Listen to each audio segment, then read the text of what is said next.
சம்பளம் கிடைக்கும். சம்பளத்தை வச்சு நான் என்ன செய்வேன்? நல்லா சாப்பிடுவேன். சாப்பாடு எங்கேருந்து வரும்? இப்போ இந்த அடிப்படையே பிழையா இருக்கு. அடிப்படையே பிழையா இருக்கு. இங்கே நம்ம அமைப்பு தப்பாக இருக்குங்கிறோம், சிலர் சிஸ்டம் ராங்குங்கிறாங்க.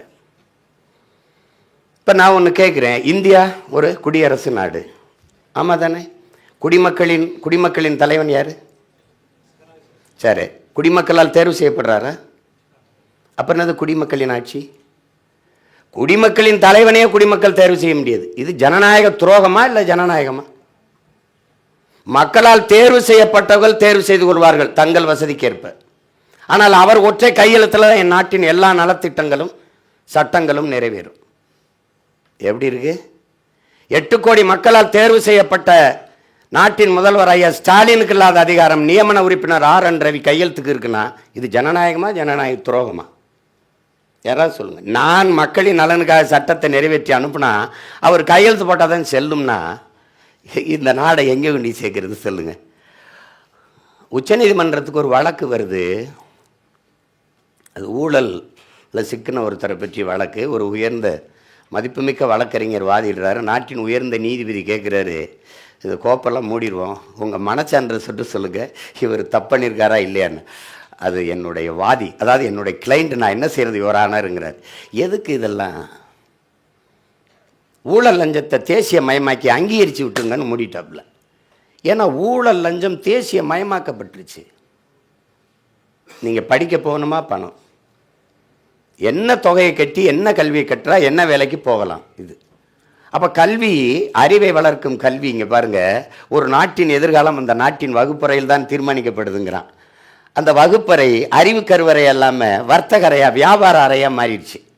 இவ்வளோ கட்டினா இவ்வளோ படிக்கலாம், இவ்வளோ படித்தா இந்த வேலைக்கு போகலாம். அந்த எந்த வேலைக்கு போகலாம் அதை அரசு தான் தீர்மானிக்கும். எவ்வளவு அதுக்கு வேலைக்கு போக வேலை கிடைக்க பணம், அப்புறம் பணியிட மாற்றமாக பணம், பணி உயர்வாக பணம், இப்போ எல்லாமே பணம். கடைசியாக ஜனநாயகத்தில் நமக்கு இருந்த மதிப்புமிக்க உரிமை என்பதே வாக்கு. அந்த வாக்குக்கு ஒரு விலை. வாக்கை விற்கிற சந்தையாக மாறிடுச்சு தேர்தல். மந்தை விற்கிற மந்தைகளாக மக்கள் மாறிட்டான். வாங்குகிற வியாபாரியா அரசியல் தலைமைகள் மாறிடுச்சு. இப்போ இங்கே என்ன பண்ணணும்னா அடிப்படையை தகர்த்து வேற ஒரு நாடு கட்டணும். புரட்சி என்றால் என்ன அப்படின்னு உங்கள் வயதில் இருந்த ஒரு புரட்சியாளன் 22 வயசில் நாட்டின் விடுதலைக்கு தூக்கு கயிறில் தொங்கி மூச்சை விட்ட புரட்சியாளன் பகத்சிங்கிட்ட கேட்குறாங்க, 22 வயசுக்குள்ளே அவளை எவ்வளோ முதிர்ச்சியாக சிந்திச்சிருக்காங்க. புரட்சி என்ன பகத்து? புரட்சி என்பது ரத்தம் சிந்தும் வன்முறையாகத்தான் இருக்க வேண்டும் என்பது இல்லை. அது துப்பாக்கி தோட்டாக்களை தொழுவதும் இல்லை. புரட்சியில் தனிநபர்கள் வஞ்சம் தீர்த்து கொள்ள வாய்ப்பே இல்லை. பிறகு எதுதான் புரட்சி? வெளிப்படையாகவே அநீதிகளால் கட்டமைக்கப்பட்ட சமூகத்தை தகர்த்து முற்றுமுழுதாக புதிய ஒரு சமூகம் படைப்பதான் புரட்சிங்கிறான். இப்போ அப்படிப்பட்ட ஒரு சமூகத்தை படைக்கணும். எது? ஊழல், லஞ்சம், பசி, பஞ்சம், கொலை, கொள்ளை, சாதிய இழிவு, தீண்டாமை, அடக்குமுறை, ஒடுக்குமுறை, மத போதை, பாலியல் வன்கொடுமை, பெண்ணி அடிமைத்தனம் ஏதும் இல்லாத புதிய ஒரு தேசத்தை படைக்கணும். அது யார் செய்கிறது? என் அன்பு தம்பி தங்கைகளே, எல்லா சுகத்திலையும் எழுதியிருக்கு சுத்தம் சுகம் தரும்னு. இறங்கி குற்றனை யார்? இவன் எழுதுகிற நேரத்துக்கு கூட்டியிருந்தா தெரு சுத்தமாக இருக்கும். ஒவ்வொரு தெருவையும் கூட்டியிருந்தா தேசம் சுத்தமாக இருக்கும். இங்கே கிளீன் இந்தியா இருக்குது. க்ளீனாக இருக்கா? திட்டத்தில் கிளீன் இந்தியா இருக்குது. நாடு எப்படி குப்பை மேடாச்சு. ஒரு அற்ப பாலித்தீன் பிளாஸ்டிக்கே பேன் பண்ண முடியல. பூமியை அழிக்க அணுகுண்டு தேவையில்லை, பிளாஸ்டிக்கே போதுங்கிறான். நீங்கள் படிக்காத ஒன்றும் இல்லை. சரி, உங்கள் எல்லாத்தையும் கேட்குறேன், ஒரு பிளாஸ்டிக், ஒரு நெகிழித்தாள், ஒரு பாலித்தீன் மக்கி மண்ணோடு மண்ணாக போக எத்தனை ஆயிரம் ஆண்டுகள் ஆகும்? யாராவது சொல்லு. அது இவர் சொல்கிறார். ஒருத்தன் 5000ங்கிறான், ஒருத்தன் 50,000ங்கிறான், ஒருத்தன் 5 லட்சம்ங்கிறான். ஒரு கணக்கு தானே. திருவள்ளுவர் 2000 ஆண்டுக்கு முன்னாடின்னு. யாரும் திருவள்ளுவர் அம்மாவுக்கு பிரசவம் பார்த்தவன் யாரும் உயிரோடு இல்லை. சும்மா ஒரு கணக்கு. 1000 ஆண்டுன்னு. 1000 ஆண்டில் நீங்கள் பார்க்க போறீங்களா? இல்லை நான் பார்க்க போகிறேன்னா? இங்கே யாரும் பார்க்க போகிறோமா? அப்போது இங்கே எப்படி ஒரு அறிவு சமூகம் அழிவு சமூகமாக மாறிக்கொண்டே போகிறத பாரு. அப்போ இதை யார் மாற்றுவது? இந்த பாருங்க, குறிப்பாக தமிழர் நம்ம உலகத்துக்கு உணவிட்டவன். சோறு வடித்த தண்ணி ஆறா ஓடிச்சுங்கிறான். நம் இலக்கியத்தில் சீவக சிந்தாமணியில் நம்முடைய தாத்தன் திருத்தக்கத்தவர் எழுதுகிறான், போவோர் வருவோர் எல்லாம் கணவன் மனைவியை நின்றுக்கிட்டு எங்கள் வீட்டில் வந்து விருந்து சாப்பிட்டு போங்க, தும்பப்பூ மல்லிகை பூ போல சமைச்சு வச்சுருக்கோம், வெறுங்கையோடு போகாதீங்க, பொண்ணும் மணியும் பட்டாடைகளும் அள்ளித்தாரம் கொண்டு போங்க அப்படி நின்று உபசரித்த ஒரு பரம்பரை. உங்களுக்கு தெரியும், நெல் காய போட்டிருக்கும்போது காக்கை வந்து கொத்த வரும்போது தண்டட்டி கழட்டி எரிஞ்சாலாம் நீங்கள் படிச்சிருப்பீங்க. இவன் என்ன பண்ணுறான், எல்லாரும் நாயை கட்டினான் வாசலில் குலைச்சி விரட்டணும்னு. இவன் திண்ணையை கட்டினான், வருவரெல்லாம் விருந்து சாப்பிட்டு இருந்து ஓய்வு எடுத்துகிட்டு போகட்டும்னு. எல்லாரும் கல் மாவில் கோலம் போட்டான், இவன் அரிசி மாவில் போட்டான். உழைக்கிறானா இல்லையா எங்கள் அப்பன் எங்கள் ஆத்தா உழைக்கிறாள்ல, காலையில் 5 மணிக்கு பொழுது கிளம்ப போய் பொழுது சாய வரை காட்டில் வேலை செய்கிறாள், வெம்பாடு விட்டு உழைக்கிறாள்ல. அப்போ எப்படி இலவச அரிசி போட்டால் தான் வயிறு வளர்த்து உயிர் வளைக்க முடியுங்கிற ஏழ்மை வறுமை நிலைக்கு எப்படி வந்தான்? ஒரே நிலம், ஒரே விவசாயி, ஒரே நெல், ஒரே விளைச்சல்.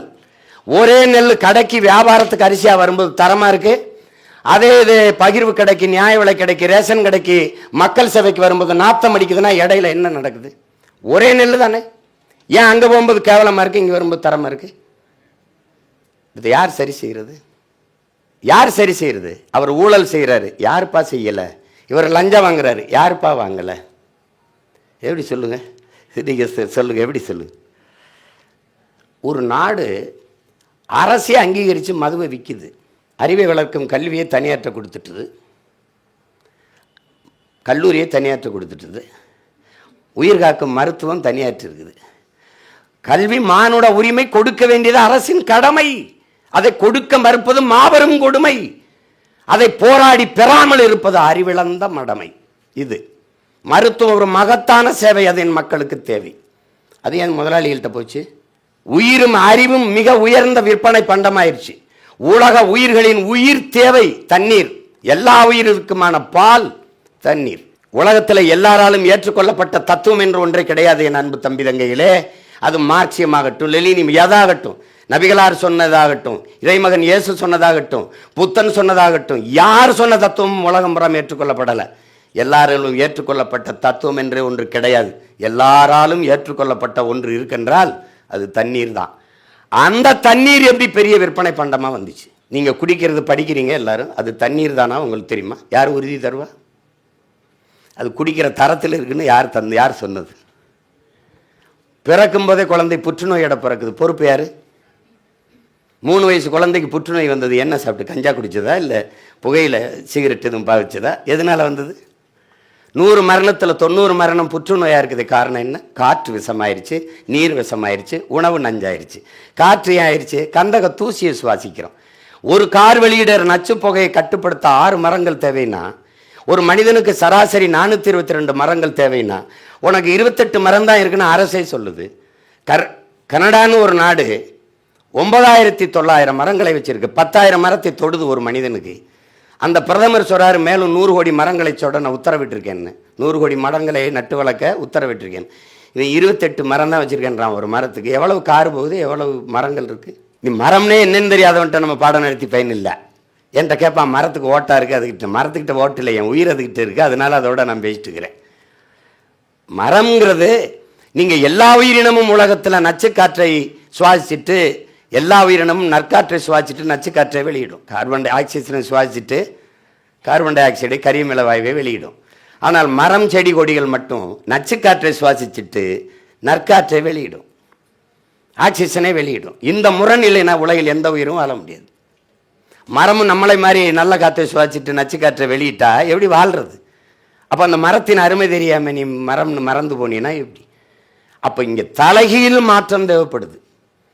இங்கே அரசியல் சாதிக்கு இருக்கு, மதத்துக்கு இருக்கு, வணங்குகிற சாமிக்கு இருக்கு, வாழுகிற பூமிக்கு இருக்காங்கிறதான் பிரச்சனை.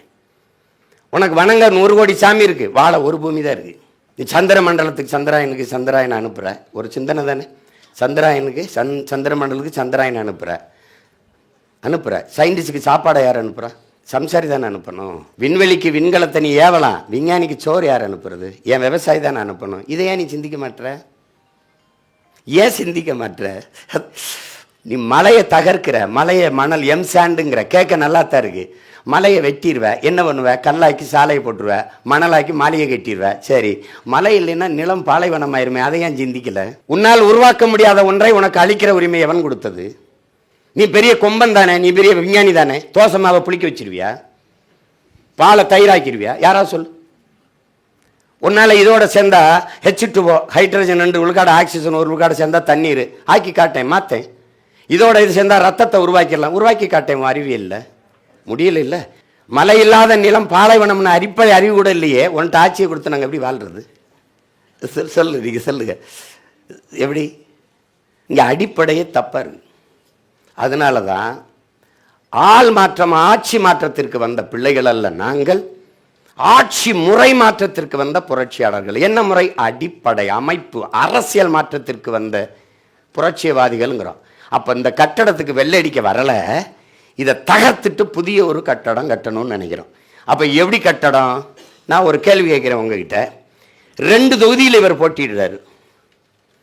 இப்போ அருமை சகோதரர் ராகுல் காந்தி 2 தொகுதியில் போட்டிடுறார், 2லுமே வெல்றார்.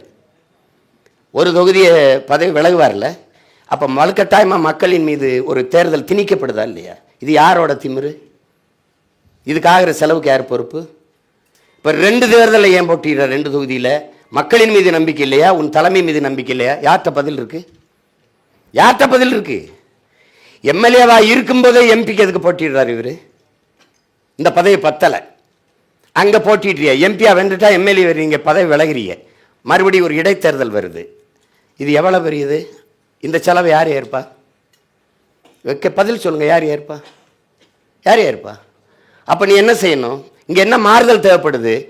இவர் 1,10,000 வாக்கு வாங்கி வென்றிருக்கார், ஒருத்தன் 1,05,000 வாக்கில் தோற்றுருக்காருன்னா இவர் விலகிட்டார்னா 2வது இடத்துல இருந்து அவனே மீதி இருக்கிற காலங்களில் சட்டமன்ற உறுப்பினராக தொடர்வார் அப்படின்னு ஒரு மாற்று அமைப்பை மாற்றணும். அப்படி இல்லை இந்த இடைத்தேர்தல்னா, இந்த இடைத்தேர்தலுக்கு 25 கோடி செலவாகுதுன்னா 25 கோடியை கட்டிட்டு போய் நீ பாராளுமன்ற உறுப்பினர் பதவியை ஏற்றுக்க, உன் காசில் இந்த செலவில் இந்த தேர்தல் நடக்கும். நீ கொழுப்படுத்து போய் பதவி ஆசைக்கு அங்கே போனீங்கன்னா மக்கள் காசில் தேர்தல் நடத்த முடியாது. மாறுதல் உங்களுக்கு புரியுதுன்னு நினைக்கிறேன்.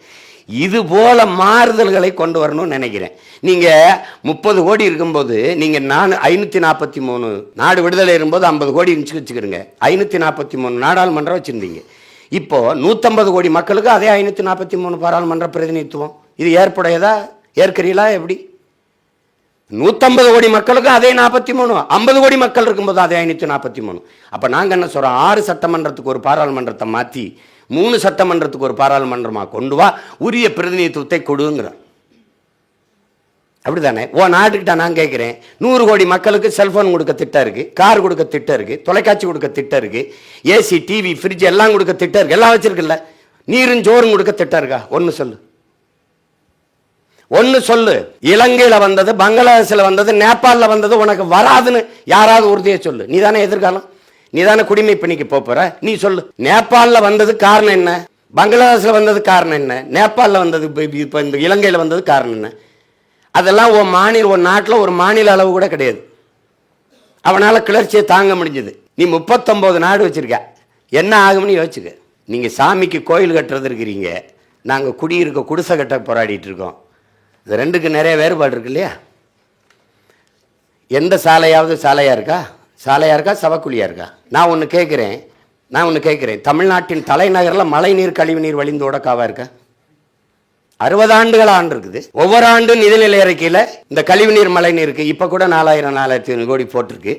ஆனாலும் ஒவ்வொரு தடவையும் வெள்ளம் வருது. மாறுதலுங்கிறது வெள்ளத்தில் மிதக்க விட்டு வெள்ள நிவாரணம் கொடுக்கறது அல்ல, வெள்ளத்தில் மக்களை மிதக்க விடாமல் தடுத்து இந்த வெள்ள நீர் வெளியேறது மாதிரி செய்கிறதான் தடுத்து. தங்கச்சி, மாறுதலுங்கிறது பிச்சைக்காரன் ஸ்விப் மிஷினில் பிச்சை எடுக்கிறதெல்லாம் டெவலப்பு. பிச்சைக்காரனே இல்லாத ஒரு நாட்டை உருவாக்குவதுதான் வளர்ச்சி. வளர்ச்சி என்ன? நான் செத்துட்டா எப்படி செத்துட்டா? பட்டினி கிடந்து பசியில் கிடந்து செத்துட்டா கட்டையில் எரிக்காம கரண்ட்ல எரிக்கிறத நீ டெவலப்புங்கிற. இதுதானே சொல்லி கட்டமைக்கிறான். இது எப்படி இருக்கு? நீங்கள் யாராவது கேட்டிருக்கீங்களா? எங்கள் அம்மா எங்கள் அக்கா எல்லாரும் சாலையில் குடத்தை வச்சுட்டு தண்ணிக்காக தெருவில் நிற்கும்போது அழைச்சி பேசினா அப்போலோ கிண்லே இந்த இருக்கான்ல அக்கோஃபனா, இந்த முதலாளிக்கு மட்டும் என் தாய் தந்தைக்கு கிடைக்காத தண்ணீர் இந்த முதலாளிக்கு எப்போவுமே தட்டுப்பாடு இல்லாமல் கிடைக்குதே, எப்படி? யார்கிட்ட பதில் இருக்குது? யார்கிட்ட பதில் இருக்குது சொல்லுங்கள். அப்போ எதை நோக்கி இந்த நாடு நகருதுன்னு இருக்குல்ல? எதை நோக்கி நகருது? நான் ஒன்று கேட்குறேன், நீங்கள் சிரிக்க கூடாது. Beef export hey, Hindustan is number 1 ஹே. நான் சொல்லும்போது எல்லாம் சிரிச்சிங்க. அவர் இந்தியில் ஹேன்னா பீஃப் எக்ஸ்போர்ட். இந்திய நாடு அதிக அந்நிய செலவினையை ஈட்டுகிற ஒரே ஒரு வருவாய் மாட்டுக்கறி ஏற்றுமதி தான். ஆனால் நானும் நீங்களும் மாட்டுக்கறி சாப்பிட்டா அடித்து கொண்டு போகிறோம், ஊரானுக்கு ஊட்டி விடும், உள்ளவன் சாப்பிட்டா கொண்டு போகிறோம். இது ஒரு தர்மம். ஆனால் மாடு இருக்கா? டைரி டேல பேசுறாரு, பாலில் மிகப்பெரிய பொருளாதாரம் இருக்கு, நம்ம அதை வச்ச தற்சார்பு அடைஞ்சிடலான்றல. ஏன் பால் வளர்க்கல? பால் ஏன் ஒரு மாடு வளர்த்து பால் இது பண்ணல? பிரேசில் அந்த பாலில் அந்த கரும்பில் தான் அவன் தண்ணீரை அடைஞ்சு போயிட்டுருக்கான். எல்லாருமே பால் குடிக்கிறோம். மாடங்க பால் வளத்துறை இருக்குது. பால் எங்கேருந்து வருது? கால்நடை துறை இருக்குது. கால்நடை எங்கே? அமைச்சர் இருக்கார்ல கால்நடை துறை. சரி, வான்வெளி போக்குவரத்துக்கு ஒரு அமைச்சர் இருக்கார்ல இந்தியாவில். ஏதாவது ஒரு ஃப்ளைட்டு சொந்தமாக இந்தியாவுக்கு இருக்கா? சொல்லுங்க சொல்லுங்க சொல்லுங்க தம்பி. சொந்தமாக வானூர்தி இல்லாத உலகத்தில் ஒரு நாடு உண்டென்றால் அது இந்தியா தான். ஆனால் 5000 ஏக்கரில் ஏர்போர்ட் இருக்குன்னு கேட்டால் பதில் யார் சொல்லுவா? உனக்கு தான் ஃப்ளைட்டே இல்லை. அப்புறம் எதுக்கு உனக்கு 5000 ஏக்கரில் ஏர்போர்ட்டு? இருக்கிற ஏர்போர்ட்லேயே பறக்க வண்டி இல்லை. இங்கே வாயா, நீ 50,000 ஏக்கரில் கட்டு ஓட்ட போகிற முதலாளி யார்? அவன் இண்டிகோ தானே, அந்த இண்டிகோ தானே. இப்போ எனக்கா அது முதலாளிக்கா? அப்போ இது யாருக்கான கட்டமைப்பு? இந்த நாட்டில் யாருக்கான கட்டமைப்பு? இன்ஃப்ராஸ்ட்ரக்சருங்கிற அந்த அடிப்படை கட்டமைப்பு மக்களுக்கானதா முதலாளிகளுக்கானதா?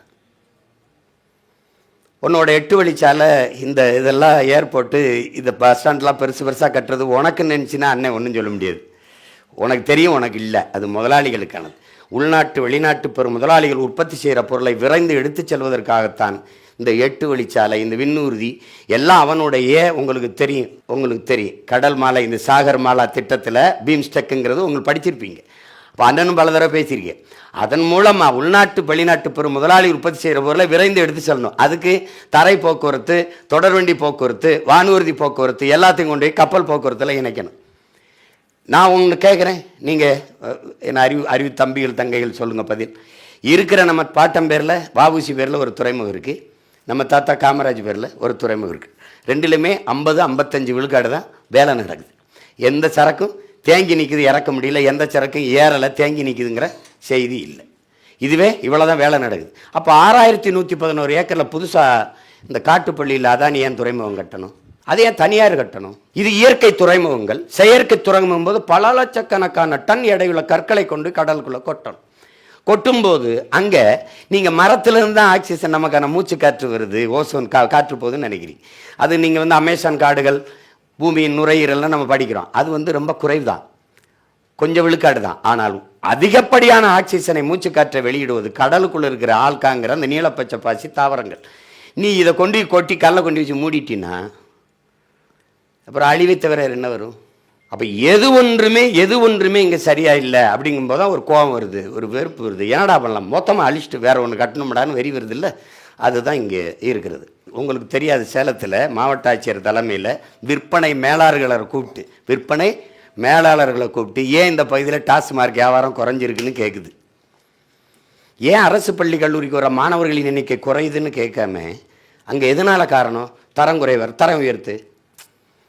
அப்படி நகத்தலை. நீங்கள் அதை தான் நீங்கள் இப்படி பாருங்கள். இப்போ நம்ம இலவசம்னு போக்குவரத்து தரமாக இருக்கா? அரசு போக்குவரத்து இருக்கா? இழப்பில் போகுது. 1,00,000 கோடி இழப்பை தொடுது. தனியார் முதலாளி லாபத்தில் போகுது, அரசு நடத்துறது இழப்பில் போகுது. காரணம் யார் சொல்லுவீங்க? பதில் தெரியாது. மின்துறையில் மின்கட்டண உயர்வு அளவுக்கு அதிகமாக இருக்குன்னு நீங்கள் நினைக்கிறீங்களா? இருக்கா இல்லையா? அப்போ அந்த மின்துறையில் எவ்வளவு இழப்பு இருக்குன்னு நினைக்கிறீங்க? கடன்.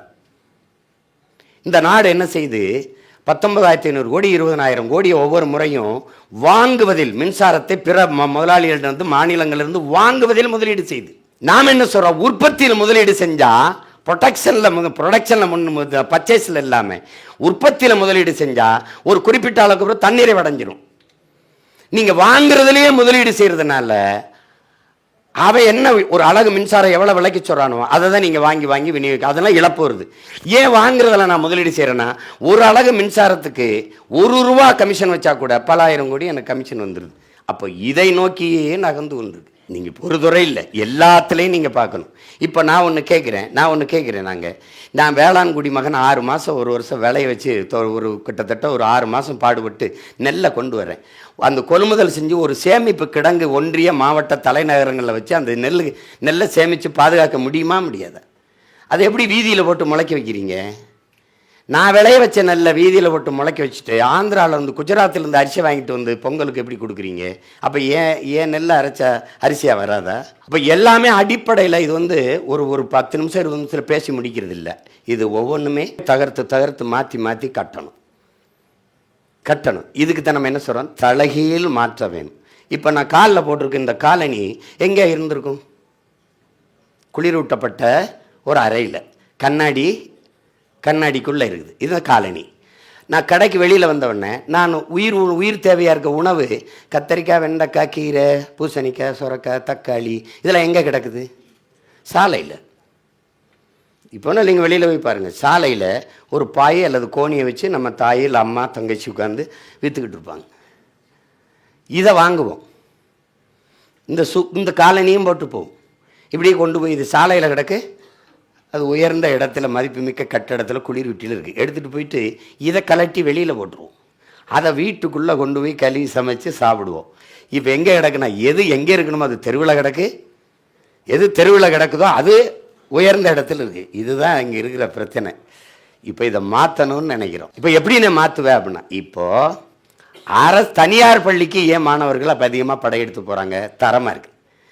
ஒரு முதலாளியால் தரமான கல்வியை கொடுத்துட முடியும். 8 கோடி மக்களால் நிறுவப்பட்ட அதிகாரத்தால் முடியாதுன்னா அரசு அந்த இடத்துல தோக்குதா இல்லையா? தோக்குது. இப்போ நாம் என்ன செய்கிறோம்? அந்த முதலாளியாக நாமளான்னு பார்க்குறோம். அரசு பள்ளியா, அரசு கல்லூரி, அரசு மருத்துவமனை. ஏன்னா இங்கே முதலமைச்சருக்கோ அமைச்சருக்கோ உடம்பு முடியலைன்னா அப்போலோ, காவிரி, ராமச்சந்திராலயம் படுப்பாங்களோ இல்லையா, அரசு மருத்துவமனையில் படுக்க மாட்டாங்க. ஏன்?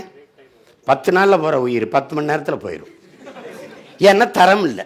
அப்போ இது எப்போ சரி செய்கிறது? அப்போ இந்த மருத்துவமனை யாருக்கு? இந்த மருத்துவத்துக்கு ஒதுக்குற நிதிநிலை யாருக்கு? இந்த பணம் எங்கே போகுது? ஏன் தரமாக இல்லை?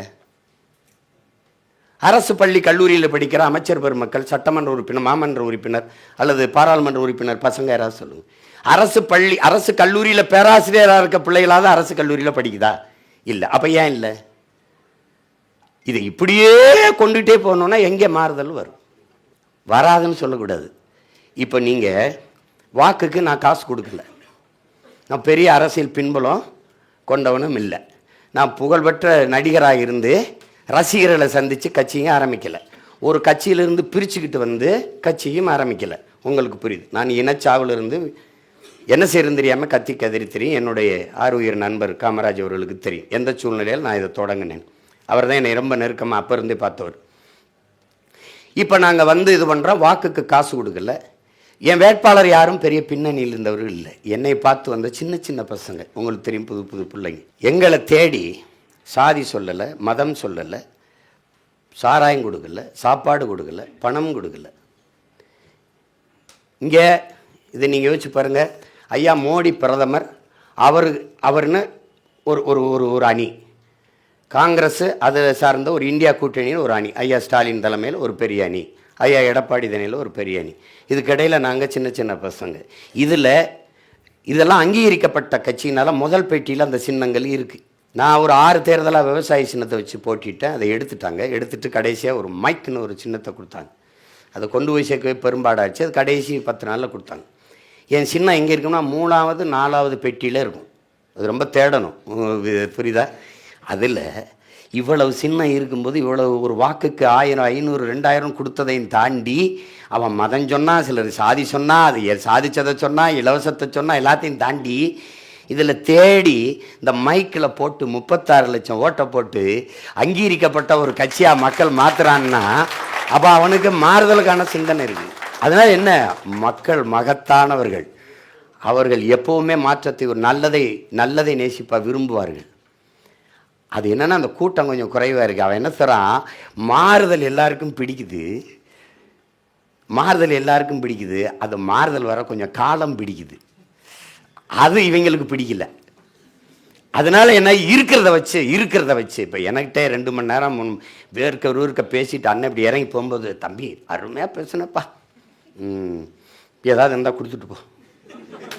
ஏன்னா அவ்வளோதான் அவனுடைய எதிர்பார்ப்பு. ஏன்னா இந்த மக்களுக்கு, என் இன சொந்தங்களுக்கு என்ன பிரச்சனைனா, கடந்த கால காயம், எதிர்கால கனவு இல்லை, நிகழ்கால தேவைதான் இருக்குது. இப்போதைக்கு என்ன, இது மாறணும். அப்போ ஆகச்சிறந்த கல்வி, ஆகச்சிறந்த மருத்துவம், உலக உயிர்களின் உயிர் தேவை தண்ணீர், விற்பனை பண்டம் இல்லை. இப்போ எனக்கு வந்தவொடனே என் தம்பியில் தண்ணீரை போத்தலில் கொடுத்துட்டீங்க. இந்த கொக்கு, குருவி, யானை, புலி, சிங்கம், மான், மயில் இதெல்லாம் என்ன செய்யுங்கிற கேள்வியை நம்ம கேட்கல. 1000 அடிக்கு கீழே போய் ஆள் குழாயில் நீ தண்ணியை உறிஞ்சிடுற. நீ வச்சிருக்க மரம் இருக்குல்ல, அது 1000 அடிக்கு கீழே வேற அனுப்பி தண்ணியை எடுக்குமான்னு நம்ம யோசிக்கலை. இங்கே சிக்கல் ரொம்ப அடிப்படையே தப்பாக இருக்குது. அப்போ அது என்னன்னா, பேரன்பு கொண்டு இந்த மண்ணை, மக்களை காதலிக்கிற ஒருவன்கிட்ட அந்த அதிகாரம் வரணும். இல்லைன்னா கடினம். எப்போவுமே நான் அன்பு பிள்ளைகளுக்கு சொல்லுவேன், சாதி, மதம், சாமி இதை சிந்திக்கிறவன் மக்களை பற்றி சிந்திக்க மாட்டான், அவனுக்கு தேவையில்லை. ஆனால் மக்களை பற்றி, மக்களின் நாட்டை பற்றி, நாட்டு மக்களின் எதிர்காலத்தை பற்றி, நலனை பற்றி சிந்திக்கிறவனுக்கு சாதி, மதம், சாமியை பற்றி சிந்திக்க நேரம் இருக்காது. இதுதான் கோட்பாடு. போட்டு குழப்பிக்கிற கூடாது. உங்களுக்கு எது தேவையில்லை. நீங்கள் எனக்கு ஏன் ஓட்டு போடணும், எங்களுக்கு ஏன் வாக்கு தரணும் நாங்கள் சொல்லுவோம். நாங்கள் வந்தால் 10 ஆண்டு பசுமை திட்டம். இப்போ புவி வெப்பமாகுது, காரணம் யாராவது சொல்லுங்கள். தம்பி படிக்கிறீங்களா? புவி எதனால் வெப்பமாகுது? பருவநிலை மாறிச்சா மாற்றினமா? புவி வெப்பமாகுதா, நம்ம ஆக்குறோமா? அதான கேள்வி. நச்சு ஆலைகளை இந்த மாதிரி பூமிக்கு அடியில் பல ஆயிரம் ஆண்டுகளாக மக்கி புதைந்து போன அந்த புதைப்பொருள், அது நிலக்கரி, மீத்தேன் மாதிரி எடுக்கிறது. இப்போ மீத்தேன் பயன்பாடு ரொம்ப கம்மி, அதன் வாழ்நாளும் கம்மி. ஆனால் 60 விழுக்காடு காற்றை அதுதான் மாசுபடுத்துதுங்கிறான். அதனால இங்கிருந்து போய் அங்கே இருக்கிற அந்த வளிமண்டலம் காற்று படலத்தில் இருந்து சூரியன் தடுத்து வருது இல்லையா, பூமிக்கு வருது. அதை நம்ம வாழ்விடமாக மாற்றுறது இந்த மரங்கள் தான். மரம் அது தன்னோட உணவுக்கு அதில் இருக்க ஸ்டார்ச், அந்த வெப்பத்தை இது சர்க்கரையை எடுத்துக்கிறது உணவா. பழுப்பு நிறத்தில் இருக்க வேண்டிய அந்த இலை, எப்பவுமே ஒரு இலை விடும்போது பழுப்பு நிறத்தில் அந்த கொழுந்து இருக்கும். அது பச்சையாக மாற காரணம், அந்த பச்சையத்து சூரிய ஒளியில் இருக்கிற அந்த ஸ்டார்ச் அந்த ஒளியை எடுத்து சாப்பிடுது. அந்த வெப்பத்தை உணவாக சாப்பிட்றதுனால வெப்பம் தனியுது, மரத்துக்கு கீழே வெப்பம் வரமாட்டேங்குது. புவியில் நம்ம வாழக்கூடிய வாய்ப்பை அது ஏற்படுத்துது. அது யார் செய்கிறா? மரங்கள். எனக்கு வெயில் அடித்தா கொடை பிடிக்கிறேன், பூமி தாய்க்கு வெயில் அடிக்குது, என்ன பண்ணும்? கொடை பிடிக்கணும். ஒரே கொடை தான் இருக்குது, பச்சை கொடை. அப்போது கிளீன் இந்தியா கொண்டு வந்த என் நாடு ஏன் கிரீன் இந்தியா கொண்டு வரல? புரியுதா? நினைக்கிறேன். இப்போ தான் நம்ம பார்த்தணும், பச்சை போர்வையால் போத்தணும். அப்போ 10 ஆண்டு பசுமை திட்டம். தண்ணீர் விற்பனைக்கு கிடையாது, அது முதலாளிகளை லாபம் ஈட்டுகிற பண்டம் அல்லது உலக உயிர்களின் உயிர் தேவை தடை. தூய குடிநீரை நானே கொடுத்துருவேன். தவிச்ச வாய்க்கு தண்ணி தர முடியல தன் நாட்டு குடிகளுக்குன்னா அந்த அரசு இருந்தான்னா செத்தான்னா? தாகத்துக்கு கூட தண்ணி தர முடியல. நம்ம ஊரில் சண்டை வந்துச்சுன்னா அவன் அயோக்கியப்பை தவிச்ச வாய்க்கு தண்ணி தர மாட்டேன், அவன்கிட்ட போய் பேச்சுட்டு இருக்கேன்பா. இப்போ தவிச்ச வாய்க்கு தண்ணி கூட தர முடியலைன்னா அவர் என்ன இருக்கு? எனக்கு ஒரு கனவு இருக்கு, அண்ணனுக்கு பசிங்கிற சொல்லு இல்லாமல் ஒழிக்கணும்னு நினைக்கிறேன். அதுக்கு என்ன வழி? நானே விவசாயத்தை செய்கிறதுன்னு நினைக்கிறேன். என் பிள்ளைகளுக்கு அரசு பணியாக இருக்கணும். அரை காசுனால அரசாங்க பணி, காசுனால கவர்மெண்ட் காசாக இருக்கணும்னு நினைக்கிறேன். கவர்மெண்ட்டுக்கே காசை நம்ம தான் கொடுக்குறோம். அதனால ஆடு மாடு வளர்த்தல், நெசவு செய்தல், பட்டுப்பூச்சி வளர்த்தல், மீன் வளர்த்தல், நாட்டுக்கோழி வளர்த்தல், வேளாண்மை செய்தல் அரசு பணி. அவனவன் வாழ்விடத்திலே வேலை, அரசு வேலை. நீ அங்கே இரு, நீ எப்படி சீமான் வளர்வ? என்னுடைய கோட்பாடு நீரின்றி அமையாது உலகு, யார் யாருக்கும் வானின்றி அமையாது ஒழுக்கு. முதல்ல நீரை சேமித்துற. விசும்பின் துளி விழிநல்லால் மற்றாங்கே பசும்புல் தலை காண்பது அரிதின்றான். ஒரு துளி பூமியில விளையலன்னா புல் கூட முளைக்காதுறாங்கிறான். அதுவும் யாரும் மறுக்க முடியாது. இப்போ தண்ணீரின் தேவையில் தன்னிறைவு என் திட்டம். 950 மில்லிமீட்டர் எனக்கு மழை பெய்யுது, 4000 டிஎம்சி. தென் மாநிலங்களில் அதிக மழை பொழிவை பெறுகிற மாநிலம் நான் தான். ஆனால் நான் 750 டிஎம்சி தண்ணீரை பெறுற கேரளாவில், கர்நாடகாவில் 150 டிஎம்சிக்கு கையேந்துறது தன்மான இழப்புன்னு நினைக்கிறேன். 1500 பயன்படுத்திட்டு மீதியை கொண்டு போய் நான் கடலில் விழுறேன். அதில் கூட ஒரு 1000 டிஎம்சியை சேர்க்க ஆரம்பிச்சிட்டேன்னா நான் எவன்ட்டையும் கையேந்திரல. தண்ணீரின் தேவையில் தண்ணீர். நீர் வந்துடுச்சா அப்புறம் என்ன இருக்கு? வயிறு. அப்போ என்ன செய்கிறேன்? நான் என்ன செய்கிறேன்? நானே வேளாண்மை செஞ்சிடறேன். பசிங்கிற சொல்லு இல்லாமல் ஒழிச்சிடுறேன். வேளாண்மை அரசு பணி. அவரவர் வாழ்விடத்திலேயே கூட்டு வேளாண் பண்ணைகளை நிறுவி அதை இந்த மாதிரி படம் போட்டு காட்டுவேன். இப்படி இந்த வரடே ஆஸ்திரேலியா என்ன பண்ணுது வரா, டே இந்த வர பிரேசில் என்ன பண்ணுது வரா, அமெரிக்கா. இந்த பில்கேட்ஸ், நீங்கள் சாஃப்ட்வேர் இண்டஸ்ட்ரியின் பிதாமகன் யார்? பில்கேட்ஸ். 2,70,000 ஏக்கரில் அமெரிக்காவில் விவசாயம் செய்கிறார். ஏன் செய்கிறாரு? அவர்கிட்ட கேட்குறான், ஊடகவியலாளர் கேட்குற, ஏன் பில்கேட்ஸ் இது பண்ணுறான்னு. அங்கே தான்டா